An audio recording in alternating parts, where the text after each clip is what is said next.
Hello, everyone. Welcome back to Tony Sports Games for another episode of our Dynasty playthrough series with the Ragin Cajuns on the road to glory. And happy Thanksgiving, I might add.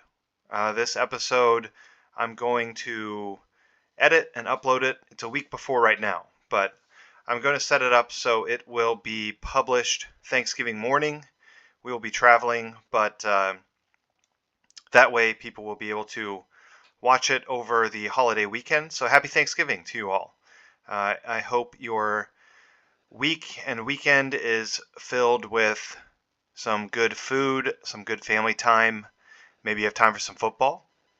And hopefully you have time to check out our fourth episode now of the Ragin Cajuns playthrough. Couple things channel-wise I wanted to mention at the beginning of this one. First, I noticed a couple videos back that I was getting some feedback on the mic, just a little buzzing or ringing in the background. And some of that's to be expected. You get what you pay for. And I have a pretty inexpensive setup here. Although this mic did come recommended in a video of like budget-friendly options, but there might be only so much I can do. But I've made a couple adjustments to try and avoid that.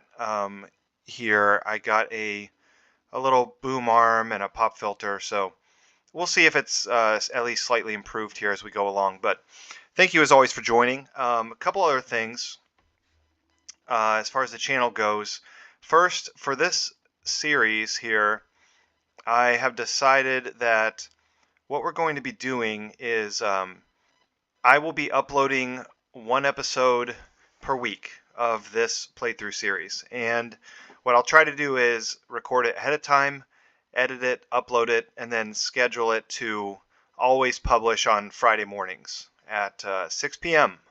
Eastern. So hopefully that will work out well. Obviously, this video is going to come out Thanksgiving morning just because it's a special weekend. But hopefully that will help us just be consistent. And I think generally people probably have more time over the weekend, so it's a good time to release a video. Anytime you're watching this, obviously, thank you for tuning in. And as far as Thanksgiving goes, I hope whether you're, you have time to do this during that weekend, or in between family things, or maybe you're working on Thanksgiving, as I've had to do many years. In which case I'm happy to be joining you to help you get through the day. But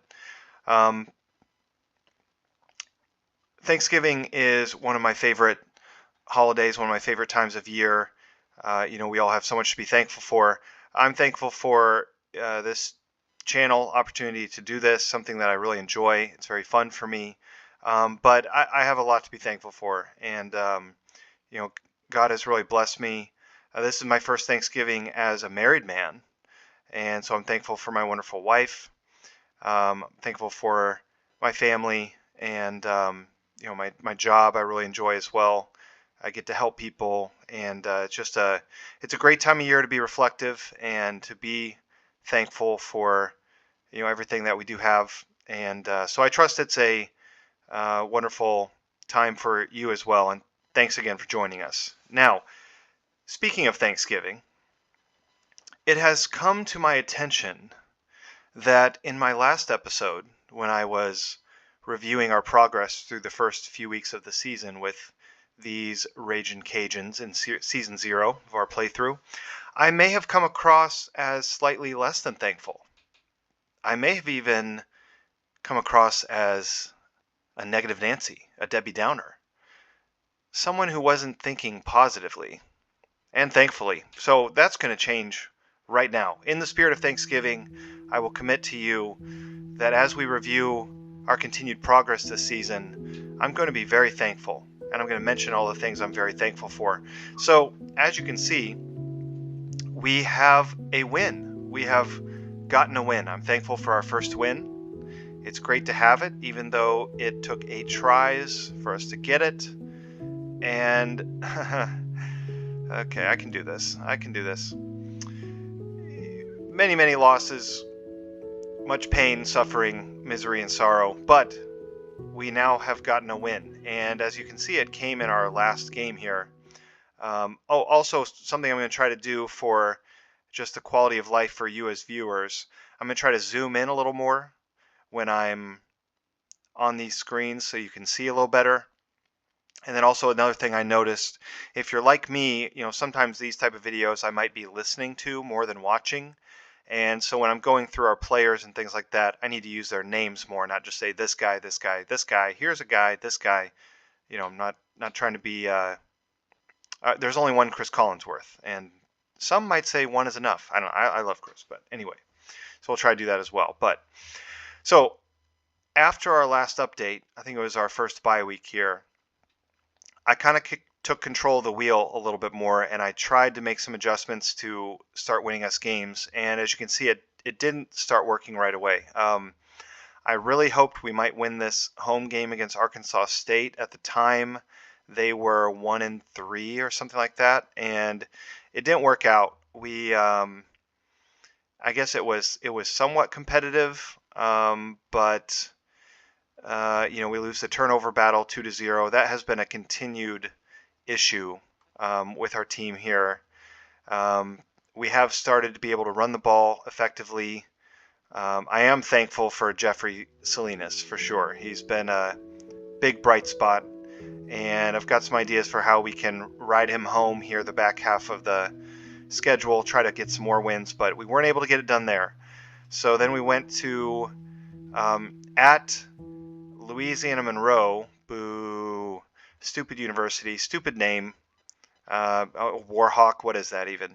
Just pathetic, really pathetic organization all around. We hate them so much here at the University of Louisiana at Lafayette, but unfortunately, we weren't able to come out on top on that one either. And as you can see, again, we lose the turnover battle. We had a lot of penalties. We ran the ball many, many times. Our effectiveness was a little bit blunted there, and yeah, we weren't able to get it done in this one either. So unfortunate, we lose our first rivalry game of the playthrough. And also, it may seem like a bad thing, but I think it's ended up being a blessing in disguise. We lose starting quarterback Paul Valenzuela in this game, and as you can see, he's been pretty miserable, on the season. I don't think it's all his fault for sure. He's been sacked 42 times, so I'm not trying to crush the guy. When I looked at the quarterbacks at the beginning of the year, I thought he would line up best with what we could do well. But as you can see, it hasn't gone great. This is not terrible completion percentage, but not great, especially for an offense that's throwing short a lot. 5 touchdowns against 9 interceptions.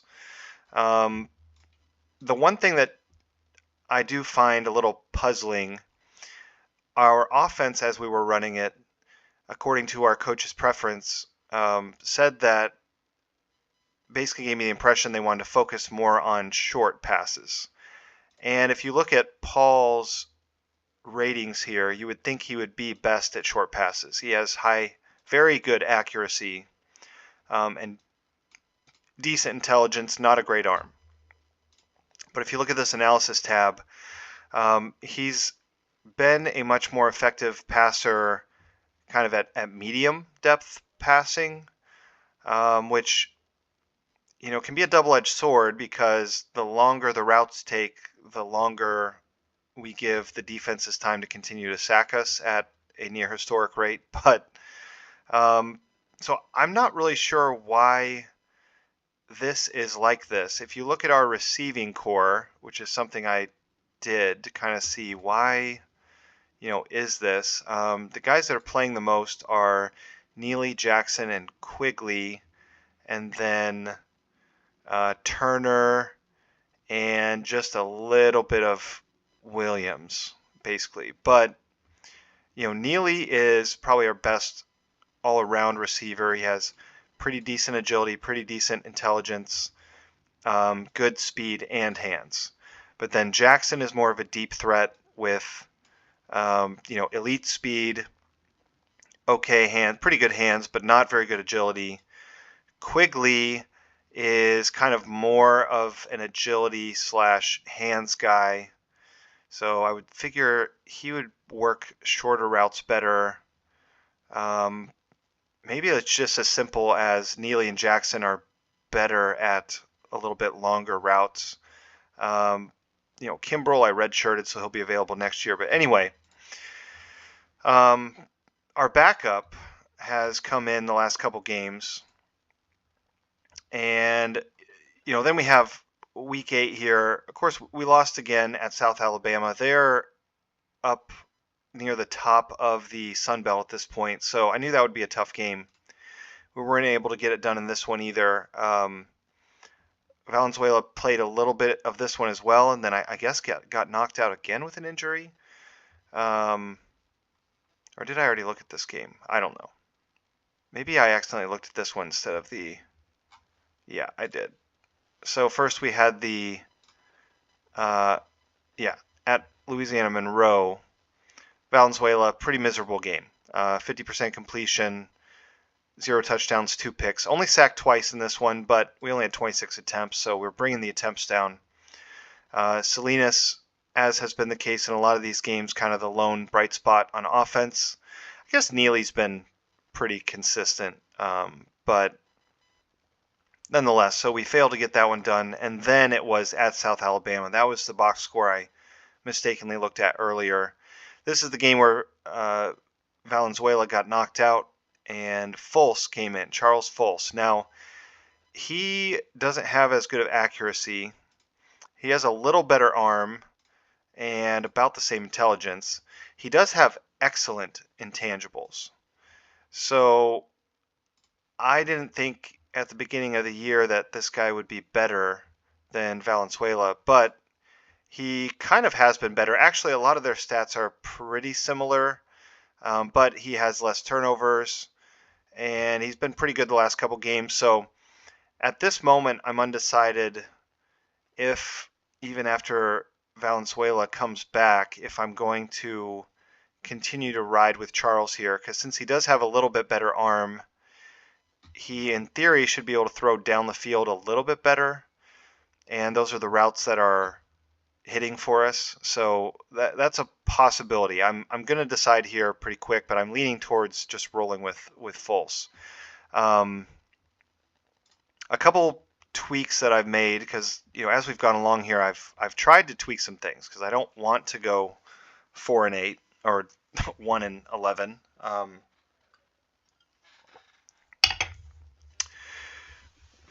Salinas has been good.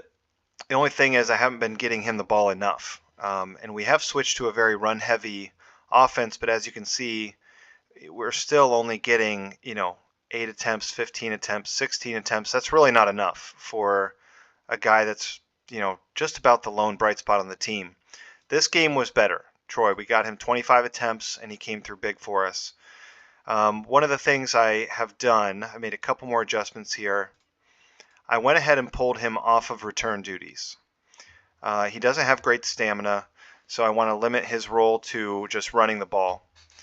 Now, if you look at our other running back, Michael Geiger, he still has not been very effective all year long.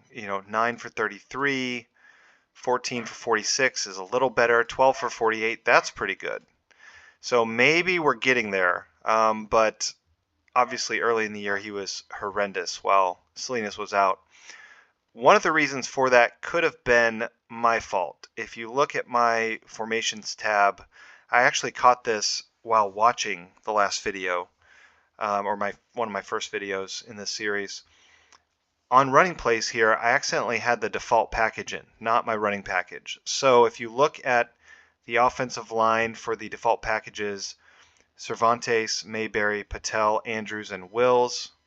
And if you look at the run package, it's Mills, Wills, Monroe, Mayberry, Cervantes. So I had basically 3 out of the 5 linemen were the wrong ones.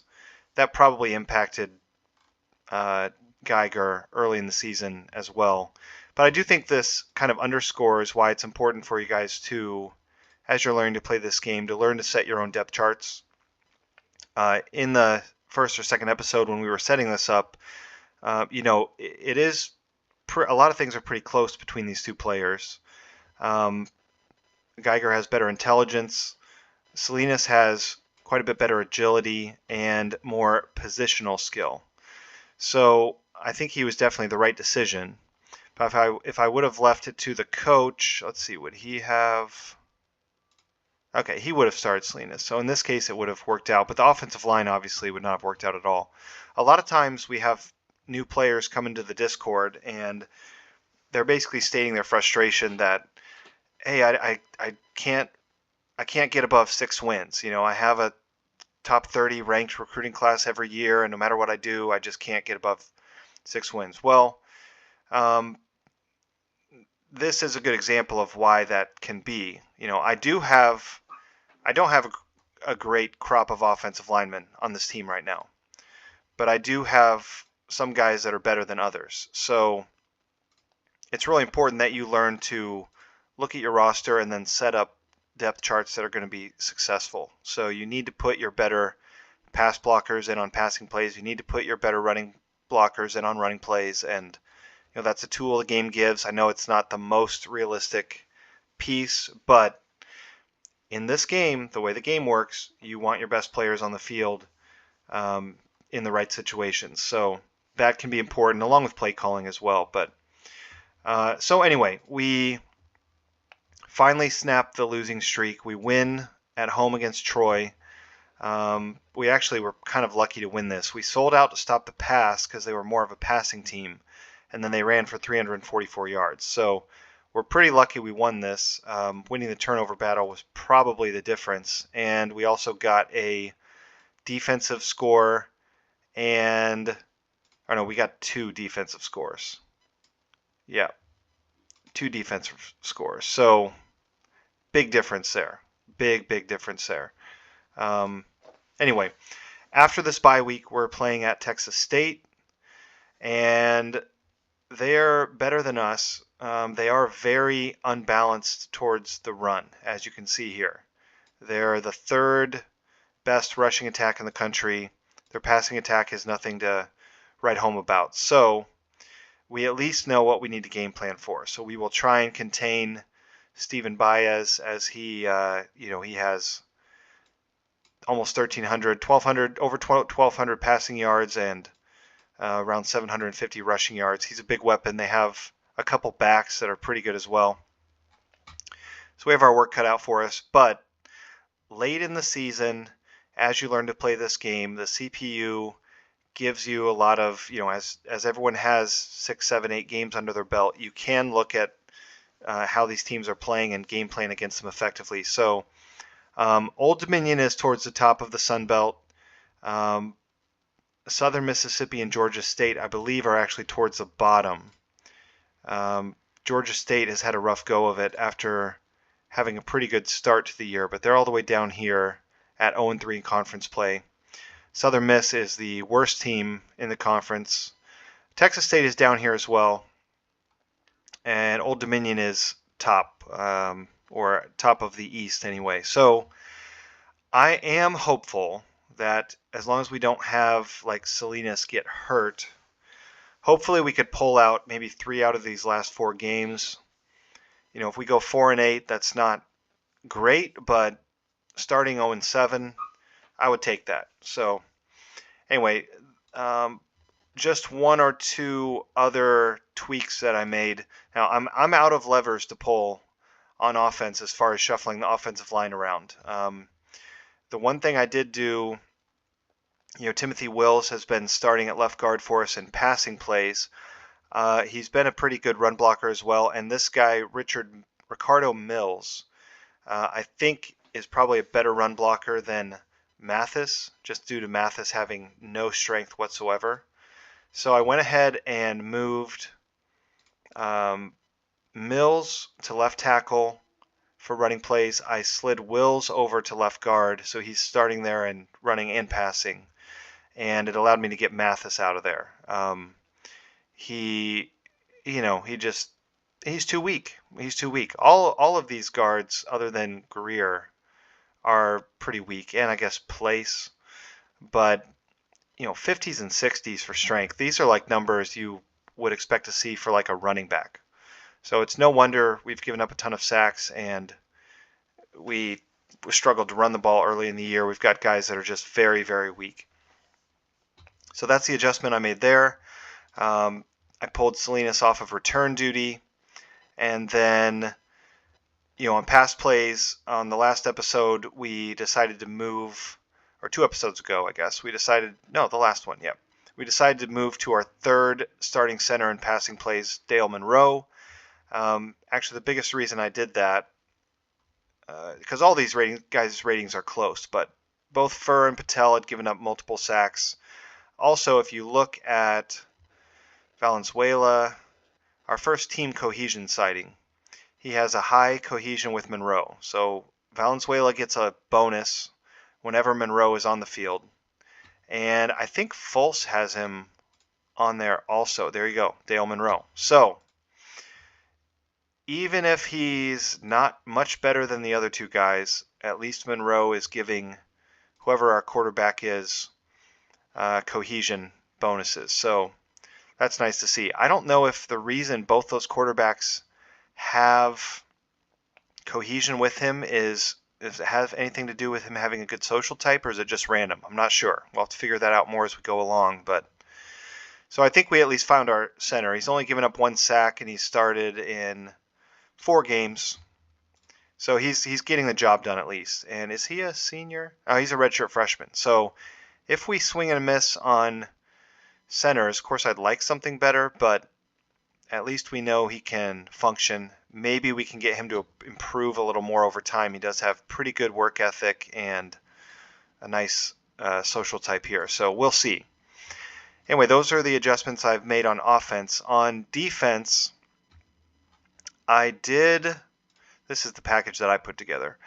I did move our second corner, Ronald Parker, out of starting position.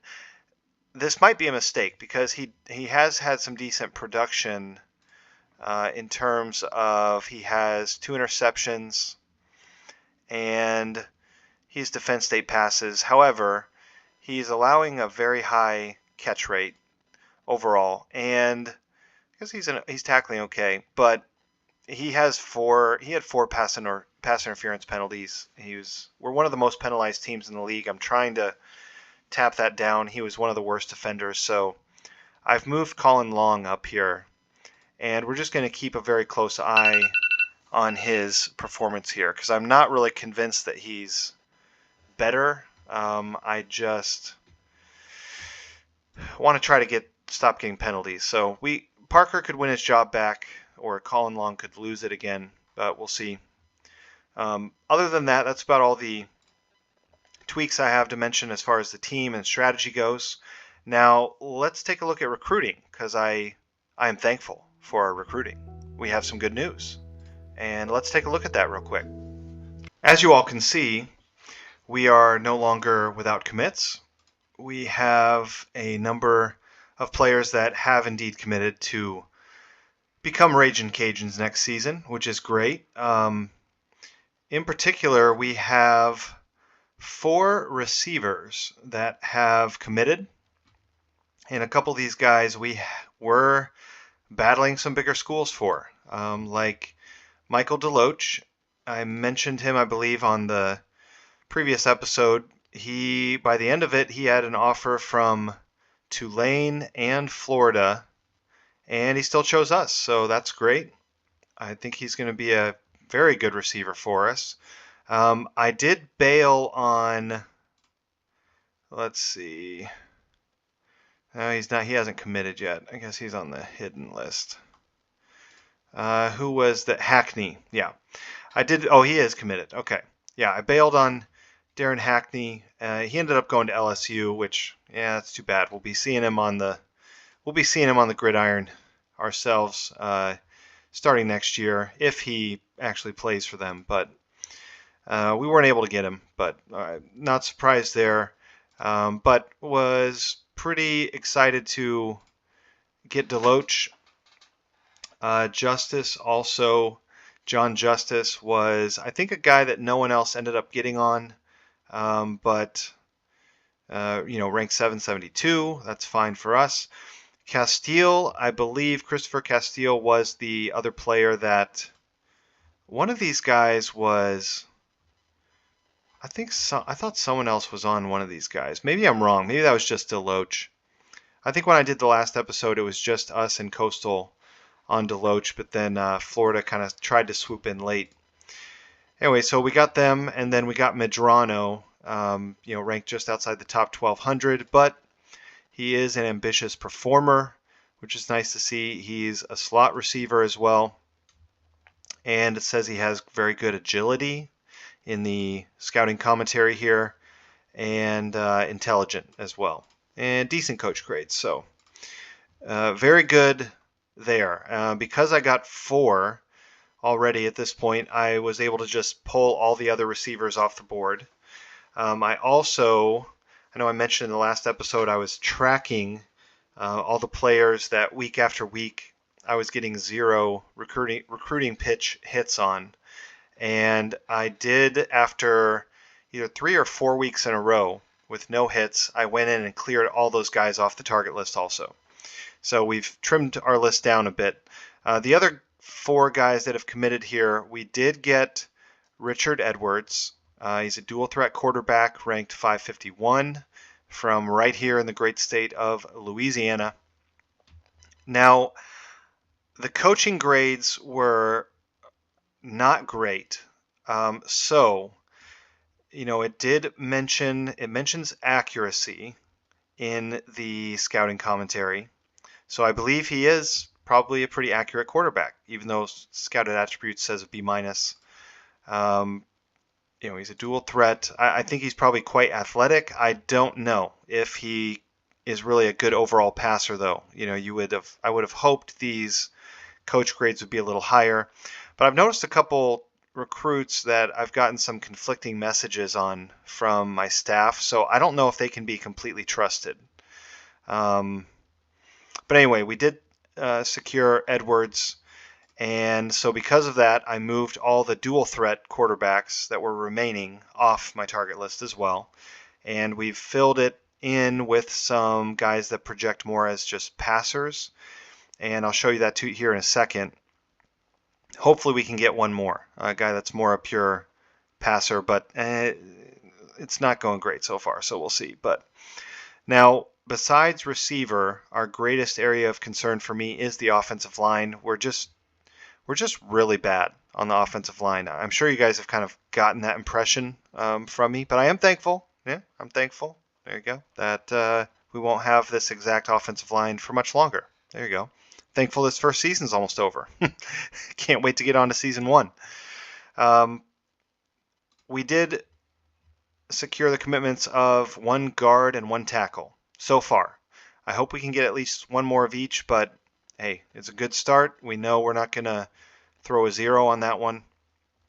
This guy, Carlos Ramirez, ranked 843. He is a run blocker. He's very big. I think he has good strength, pretty good coach grades, so we will see. This is a great get for us. Even if he's not a complete player, I don't even need complete players right now. I just need players that can do something well. Same thing here with John Harris, our tackle commitment. He's a 2-star, but he has 100 leadership, and he can run block. And he had decent coaching grades as well. The scouted attributes say he has B+ strength. He might not be very intelligent, but if the strength is okay and the run blocking, it has an A here, so he might be a very good run blocker. So that's a great get for us too, even though he's only a 2-star. And the other one we've gotten here so far is this Jordan Dutton, ranked just inside the top 1750, if the top 1750 is really a thing. He's ranked 1748. Not great coach grades on him. I was more with this one. Tight end can be a little tricky to recruit because the scouting commentary does not mention their blocking skills, which, especially if you're looking for a blocking tight end, is troublesome because it doesn't tell you.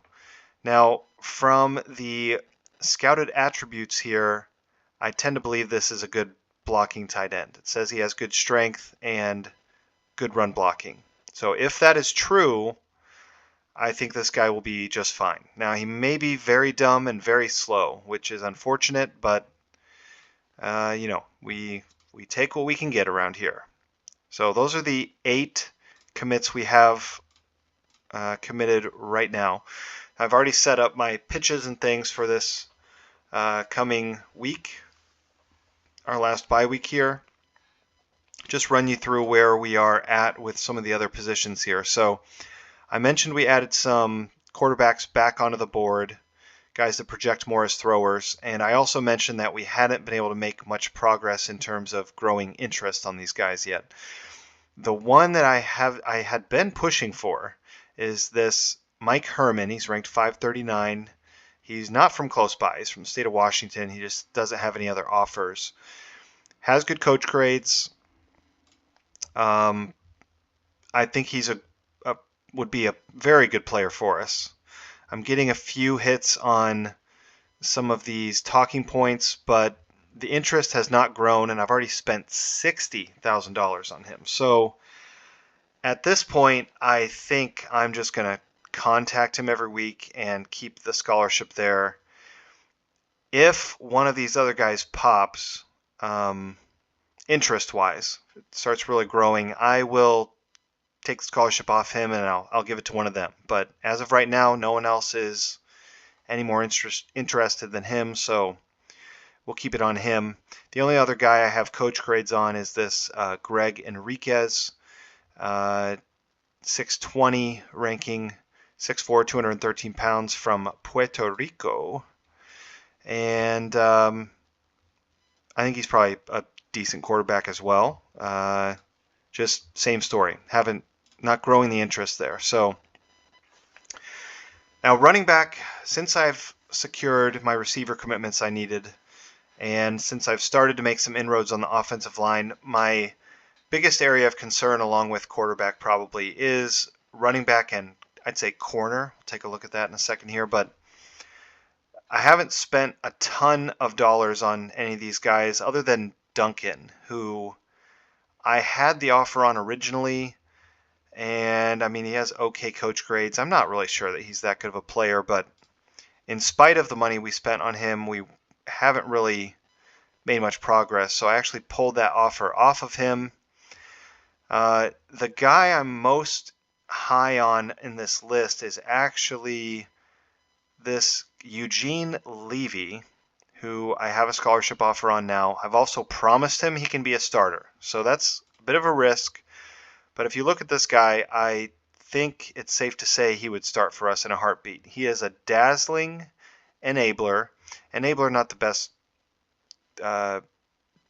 characteristic, but dazzling is very encouraging. He's a scat back, who should be very dangerous in the short area. He has speed and strength and hands mentioned in his scouting commentary, as well as pretty solid intangibles and a very good coach grade. So this would be a fantastic back for us to get. I just don't know if we're going to get him because even though, again, I'm getting some hits on my recruiting pitches, but no interest ticking up just yet. But we're going to just keep firing away here. I need at least one of these guys, and everyone that's left on here I think could be at least decent. I've taken the other guys off, so I just need someone to become interested and want to be a Ragin Cajun. I only have one tight end left on the target list. I deleted the other guys, and I don't have an offer on him as of right now, but it says he's fast, basically. So could be a good receiving tight end. He's 6'5". He has 96 competitiveness. Alfred Ellis, he's in the 1700s, but possibly a useful player. Not spending any more money on him just yet. Guard, we need at least one or two more. I'm not sure if we're going to be able to get them just because I I have 6 returning players on the roster, and I have 1 commitment. No one's interest is growing.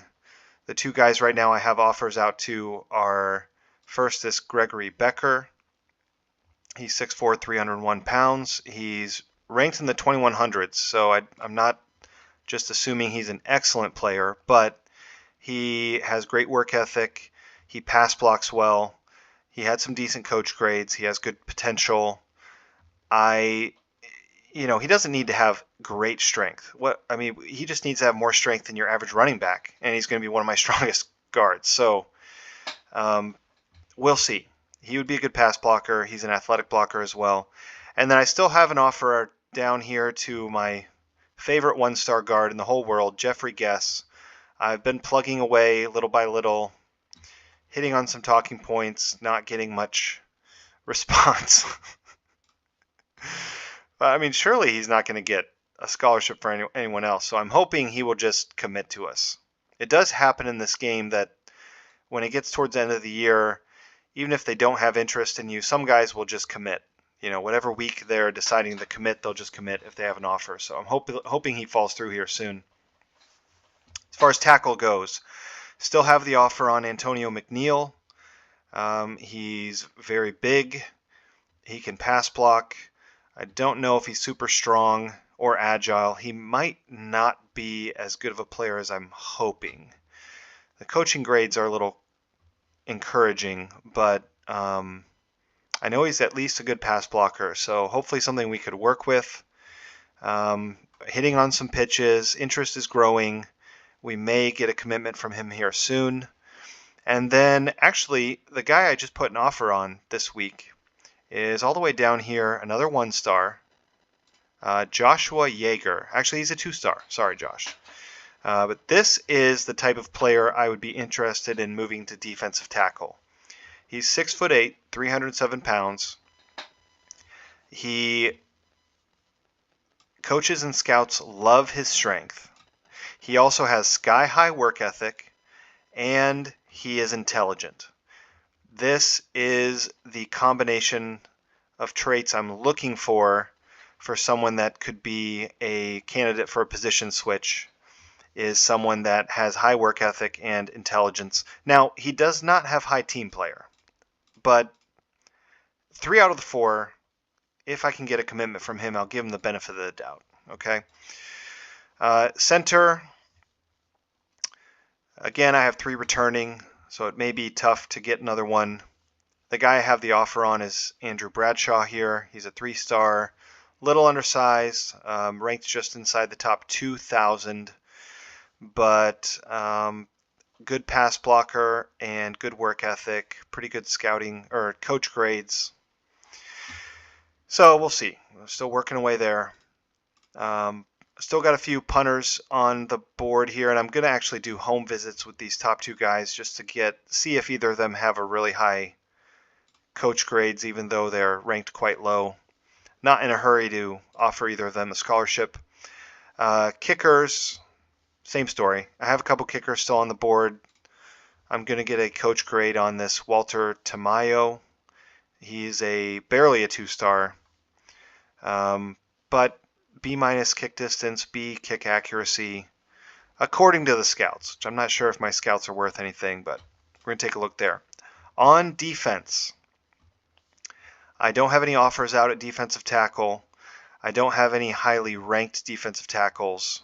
We're just kind of hanging out with a couple of these guys. The highest ranked out of the bunch, he's still outside the top 2,000, but he has good athleticism for a defensive tackle. I'm thinking maybe we could switch him to defensive end in a 3-man front, but I don't have an offer on him, so we're just kind of hanging around. At defensive end, I have 2 offers out actually right now. Raphael Edge, he's ranked 641. He's warming up to us. Now, he's not a speed rusher, which is really what I lack, but I think with a solid 3-star, he's probably better than the guys we have, so I'll take him if we can get a commitment here. He might be a little better than we think. And then down here, ranked just outside the top 1,500. I mentioned him in the last episode as well, Peter Younger. Now, after we offered him a scholarship, we started getting some consistent hits on our recruiting pitches. So he is a speed rusher. He doesn't have the trait, but he is fast. They mentioned this says will never become a speed rush specialist, but has sufficient speed. Really, if it mentions a trait in the scouting commentary, it means it's pretty good. So we'll see if we get at least one of those guys here soon. At linebacker, now I'm getting closer, I think, to getting a commitment from Paul Cox, the thumper we mentioned in the last episode. And I'm really excited about getting this guy. I hope someone does not swoop in at the last second and steal him. But we've been working away. We promised him he could be the starter. If he commits, I will make him our middle linebacker, no matter what. And if he's bad, we'll suffer. But I don't think he's bad. The one other guy I want to get an offer on is this Leo Armstead. I mentioned him in the last episode as well. I was really excited about him. It mentions in the commentary he is a good tackler. He has more than enough speed for the position, and he's intelligent. When I went and did that home visit, my coach grades came back very low compared to what I was expecting. I'm not sure that I trust these. I trust this because this is generated from their game attributes. I'm not sure that I trust this. So, I mean, maybe he has very poor strength and very poor endurance, and that's dragging this down. But anyway, I'm doing a second home visit on him just to see if these improve with another look at the guy. I don't know if they do that, if they will change these numbers or if they'll stay the same. It's 12.1, 11.6, and 12.6, but we'll see. I want to get an offer on him before someone scoops him up, but I don't have any free this week. At corner, we kind of just, I just wasn't as interested in the guys I had on the board. We ended up removing, or we lost all of them except this Jeffrey Valadez. He's just barely inside the top 3,000. So I'm not under no delusions that this kid is an amazing player, but he has really good intangibles. He has pretty solid coach grades, and he has speed. So I would like to get him on board. I need at least one, if not two corners. Haven't gotten much interest from him yet. I have a scholarship on him. Strong safety. I've got a couple guys still on the board here. Andrew Gamble's been warming up to us, but I don't have a free offer for him right now. I'm not sure if he's that good of a player. It says he has an F for intelligence, which not really my favorite thing to see, but we have a couple guys that could be interesting. Oh, I do have an offer actually on this Lewis Johnson. I forgot about this guy. So another one-star that I'm kind of falling in love with. He's ranked outside the top 3,700. So this guy is deep on the list. So I could be stepping in it with this guy also. But now I don't think he would be a great candidate to be a strong safety. He doesn't have very good tackling, I don't think. But he has speed. He's 6'3". He has a really good work ethic.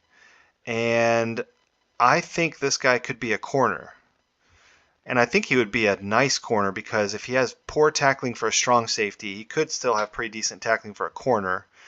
And if he's strong also, this could be like the type of corner that can play both man and zone. Maybe he can force fumbles.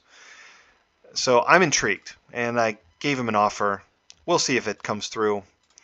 And then the last couple guys on the board here at free safety, the one guy I have an offer out to is Eric Carrico. I just think he's probably a pretty good player. He's just inside the top 800, but he is loaded with intangibles, pretty good coach grades. He is, I'm not sure how smart he is, but good tackler. He might have decent speed, agility. He has fantastic potential. So we have an offer out to him. this might be one we pull and give to someone else if we can't get him committed. But anyway, that's where we're at recruiting-wise. I think the only other adjustment as far as additions I need to make is I may need to go through corners again in another week or so and add some more corners onto the board potentially, because I do need at least 1 or 2 corners. I don't think I want to count on my 1-star strong safety being a great corner. I'd rather have one committed and then also try to switch that guy, but we'll see. So this is where we stand right now. I'm going to play a little bit offline and advance, get ready for the next episode. So let's go ahead, since we're on a bye, let's go ahead and sim this week. Now, what kind of games do we have in the Sun Belt here? We have James Madison, Arkansas State. It looks like Arkansas State comes out on top at home.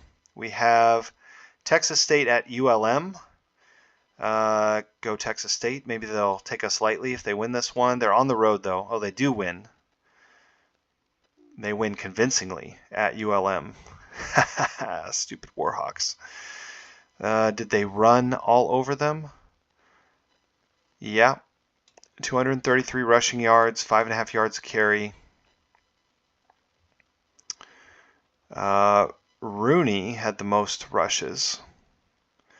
McNutt and Baez. Okay, so we've got some rushers to worry about next week. Troy rebounds from a loss against us to win at home over Georgia Southern. Does Appalachian State get things going in the right direction? Nope. They lose at Appalachian State. And lastly, Georgia State at Marshall.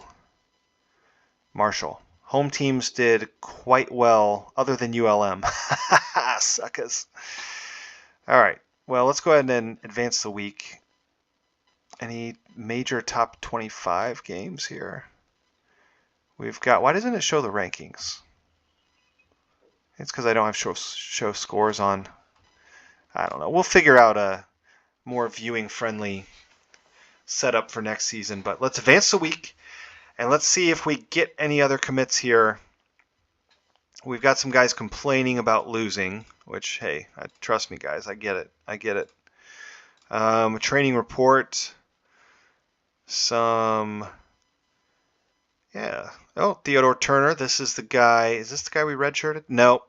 He's going to be gone. It's the other one we redshirted, but anyway, we're getting some training done. Week 11 recruiting summary. Let's see. Did we get Paul Cox? Oh, we did not. We get Antonio McNeil. We lose a kicker that we didn't have an offer out to, and then we lose a bunch of guys off the hidden list. So we get our second tackle on the board, and that's good. I mean, that's really good. Now, how good he ends up being, I'm not sure, but probably better than what we have. So we get a tackle on the board. We'll go through and readjust some things on the board, see if we can make some more progress this week. Now, I already did my strategy for Texas State, so let's take a look at that here. We're going to target Bertram McNutt.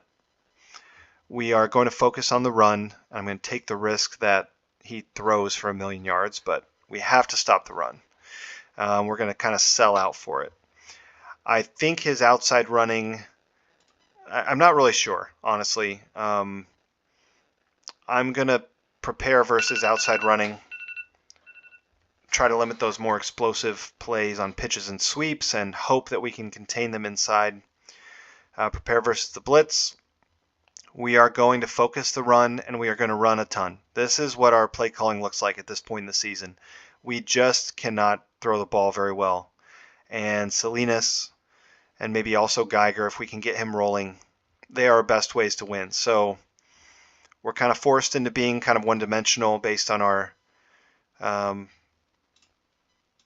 results thus far. I'm going to uncheck backfield by committee. I want to just ride Jeffrey Salinas as much as possible. And, very slow tempo. Let's try and work the clock. Let's try to not turn it over, and we'll see how we go. But I think that'll do it for this episode. So, thanks for joining, everyone. Again, happy Thanksgiving to you and yours. I hope you guys have a great weekend. Enjoy the food, the family, and the football.